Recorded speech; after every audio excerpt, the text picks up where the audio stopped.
కేసీఆర్ గారు దేవుడు, కేసీఆర్ గారు దేవుడు. కానీ కేసీఆర్ గారి చుట్టూ కొన్ని దయ్యాలున్నాయి. వాళ్ళ వల్ల చాలా నష్టం జరుగుతున్నది.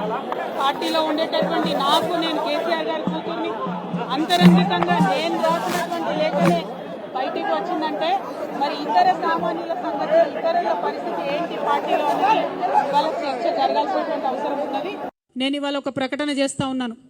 కేసీఆర్ గారికి రెండు కళ్ళలాగా ఒక కన్ను బీఆర్ఎస్ అయితే ఇంకో కన్ను జాగృతి అయి నిలబడుతుందని చెప్పి ఈ సందర్భంగా మేము తెలియజేస్తా ఉన్నాం. కేసీఆర్ గారి మీద ఈగ వాలితే కూడా ఊరుకోము. అనుచితమైనటువంటి వ్యాఖ్యలు ఒక ఇంటి ఆడబిడ్డగా నా మీద చేస్తే యావత్ తెలంగాణ బాధపడి అనేక మంది ఎక్కడికక్కడ డైరెక్ట్గా రియాక్ట్ అయినారు. మరి ఏమైందో ఏమో నాకు తెలియదు, కానీ బీఆర్ఎస్ పార్టీలో ఉన్న అన్నదమ్ములకు వాళ్ళు మాత్రం ఎవరు రియాక్ట్ కాలేదు.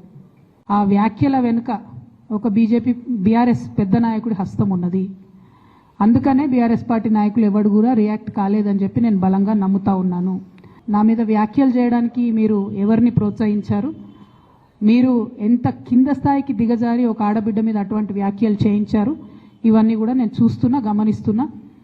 ఒక లిల్లీపుట్ నాయకుడు నల్గొండలో బీఆర్ఎస్ పార్టీని నాశనం చేసిన ఒక లిల్లీపుట్ నాయకుడు ఆమెవరు ఈమెవరు అని మా గురించి మాట్లాడుతూ ఉన్నారంటే మరి ఆయనకు ప్రోత్సాహం ఇస్తున్నది ఎవరో కూడా ప్రజలు ఆలోచించుకోవాలి.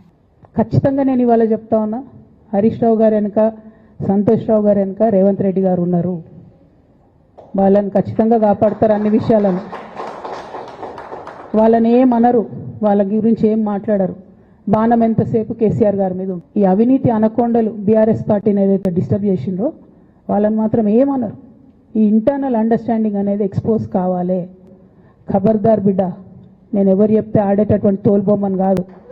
నాది నాది నాది నాది కేసీఆర్ బ్లడ్, నాది తెలంగాణ బ్లడ్. ఇక కేసీఆర్ గారి మీద సిబిఐ కేసు వేసేటటువంటి స్థాయికి వచ్చినాక ఏం పార్టీ ఉంటేంది పోతుంది. బీఆర్ఎస్ పార్టీ నాయకులు నన్ను తిట్టుకున్నా సరే, లోకల్ బాడీ ఎన్నికలలో నాకు నష్టం జరుగుతుంది అనుకున్నా సరే, మా నాన్న మీద సిబిఐ ఎంక్వైరీ పడ్డాక ఏముంది, తొక్కల ఎలక్షన్ ఒకటి గెలుస్తారు, ఒకటి ఓడిపోతారు. అసలు ఓడిపోయే పరిస్థితి ఎట్లా వచ్చింది? ఇటువంటి దుర్మార్గుల వల్ల కాదా వచ్చింది? ఆలోచన చేసుకోవాలి కదా.